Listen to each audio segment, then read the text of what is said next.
আসসালামু আলাইকুম। এখন শুনবেন সংবাদ শিরোনাম।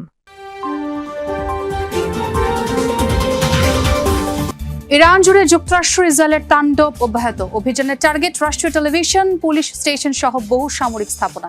রাজধানীর নীলুফার স্কয়ারে চালানো হামলায় নিহত অন্তত ২০। দাঁত ভাঙার জবাব দিয়ে যাচ্ছে ইরান। সৌদি আরবের আরামকোর শোধনাগারে হামলা, মিসাইল ছুড়ে মার্কিন F-15 ফাইটার জেট ধ্বংস। তেল আবিব সহ ইসরায়েলের বিভিন্ন এলাকায় ব্যাপক ধ্বংসযজ্ঞ।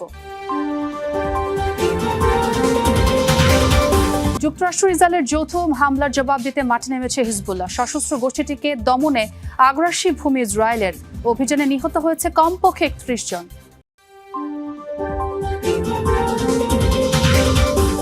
ঢাকার গণপরিবহন আধুনিকায়নে বিশেষজ্ঞ মত নিলেন প্রধানমন্ত্রী তারেক রহমান। ইমাম মুয়াজ্জিন সহ ৫,০০০ ধর্মীয় গুরু পাচ্ছেন সম্মানী ভাতা। এতক্ষণ শুনছিলেন সংবাদ শিরোনাম, এখন শুনবেন বিস্তারিত।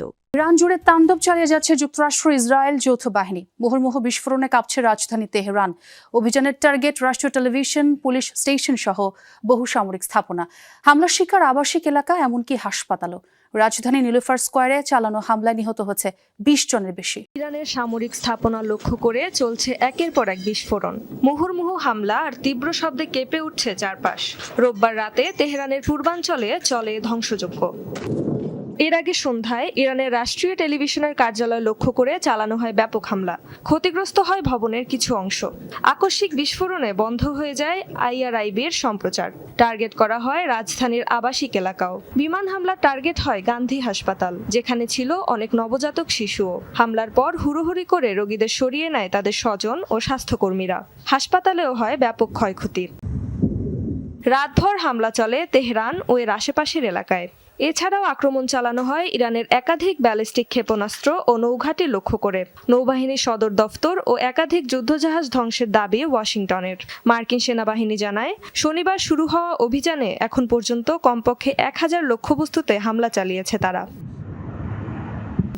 দাঁত ভাঙার জবাব দিতে ইরানের অপারেশন ফতে খাইবার চলমান। সোমবার কুয়েতের আকাশে মিসাইল ছুড়ে একটি মার্কিন F-15 ফাইটার জেট ধ্বংস করেছে তারা। তেল আবিব, হাইফা সহ ইসরায়েলের বিভিন্ন এলাকায় ব্যাপক ধ্বংসযজ্ঞ চালায় তেহরান। পাশাপাশি মধ্যপ্রাচ্যের বিভিন্ন দেশে থাকা মার্কিন ঘাঁটি লক্ষ্য করে চলছে। কুয়েতের আকাশসীমা পার করছিল মার্কিন F-15 ফাইটার জেটটি। হঠাৎ একটি ইরানি মিসাইল আঘাত হানে যুদ্ধ বিমানটিতে। ইরানের রাষ্ট্রীয় গণমাধ্যম সহ আন্তর্জাতিক বিভিন্ন সংবাদ মাধ্যম প্রচার করে ভিডিও। বিস্ফোরণের পর এক পর্যায়ে নিয়ন্ত্রণ হারিয়ে মাটিতে আছড়ে পড়ে যুদ্ধ বিমানটি। এর আগে প্যারাসুট নিয়ে ফাইটার জেট থেকে বেরিয়ে যেতে সক্ষম হন এর পাইলট।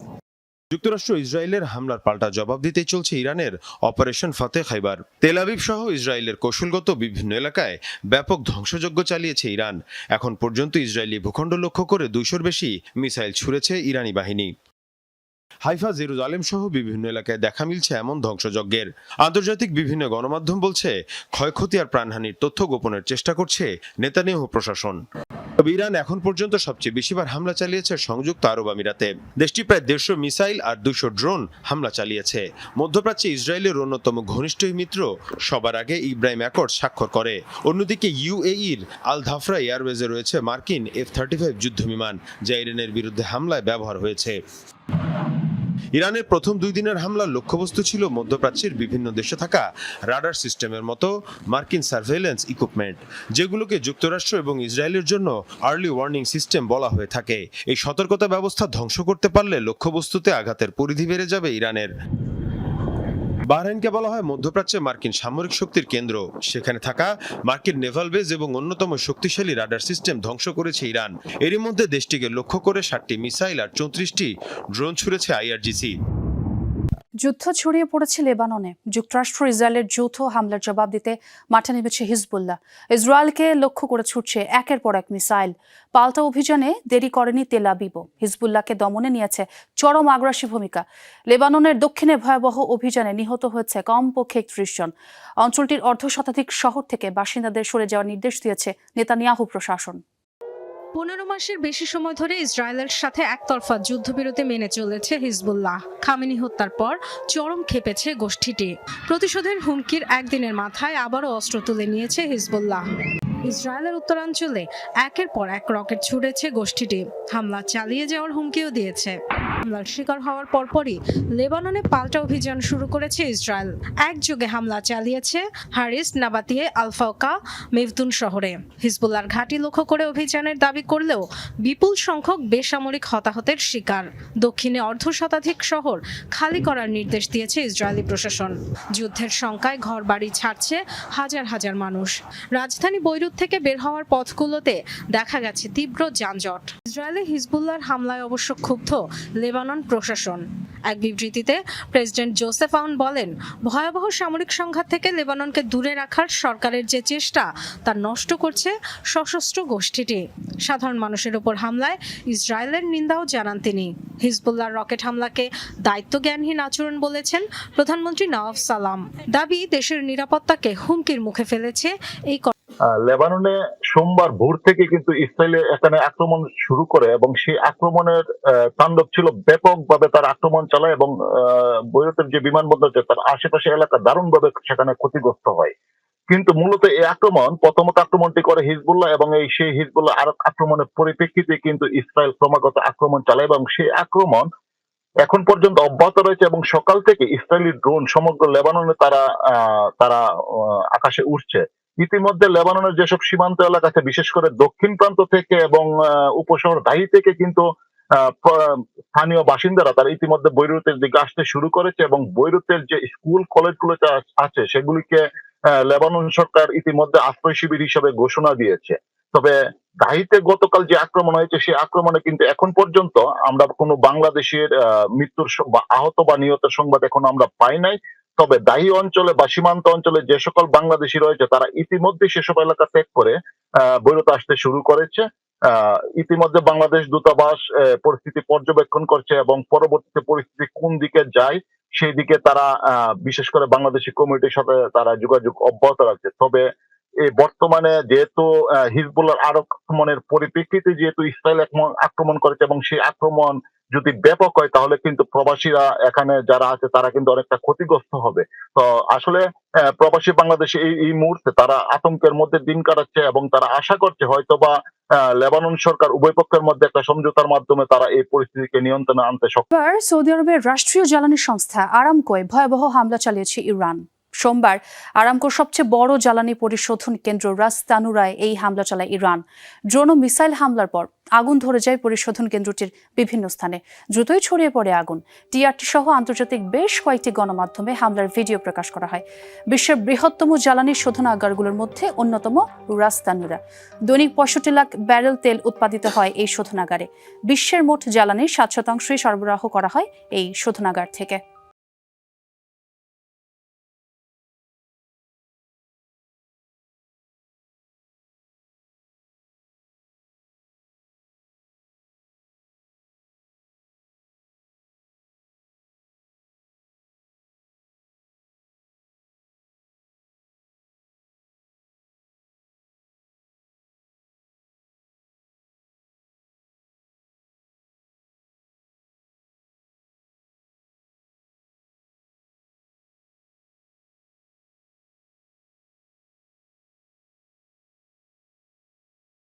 ইরানে ইসরায়েল ও যুক্তরাষ্ট্রের যৌথ হামলা, সর্বোচ্চ নেতা আয়াতুল্লাহ খোমেনিকে হত্যা, কয়েকশো মানুষের অকাল মৃত্যু, সব মিলিয়ে পরিস্থিতি জটিল।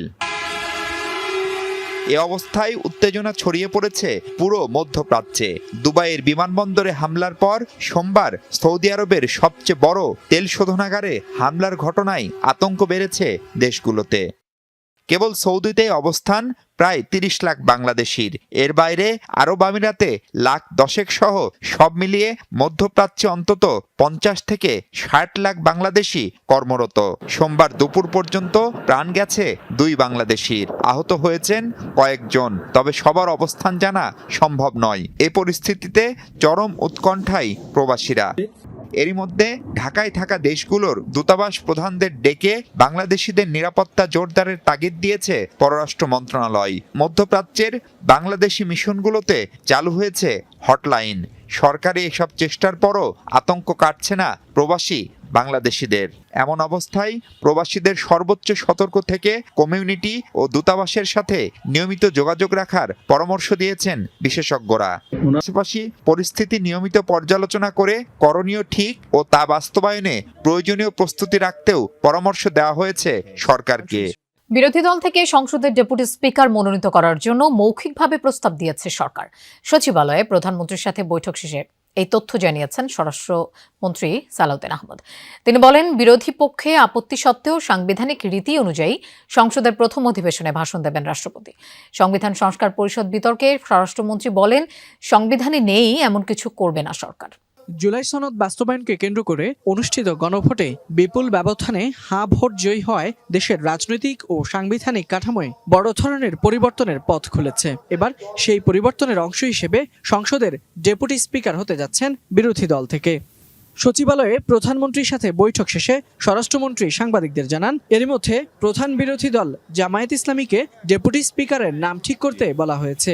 সংবিধান সংস্কার পরিষদ নিয়ে এক প্রশ্নের জবাবে মন্ত্রী বলেন, সংবিধানে সংশোধনী এনে সংবিধান সংস্কার পরিষদ আনা যেতে পারে, কিন্তু তার আগে সংবিধানে নেই এমন কিছু বাস্তবায়ন করা সম্ভব নয়। সংবিধান মেনে ত্রয়োদশ জাতীয় সংসদের প্রথম অধিবেশনে রাষ্ট্রপতি ভাষণ দেবে বলে জানান স্বরাষ্ট্রমন্ত্রী। ত্রয়োদশ জাতীয় সংসদের চিফ হুইপ করা হয়েছে বরগুনা 2 আসনের সংসদ সদস্য এবং বিএনপির ভাইস চেয়ারম্যান নুরুল ইসলাম মনিকে।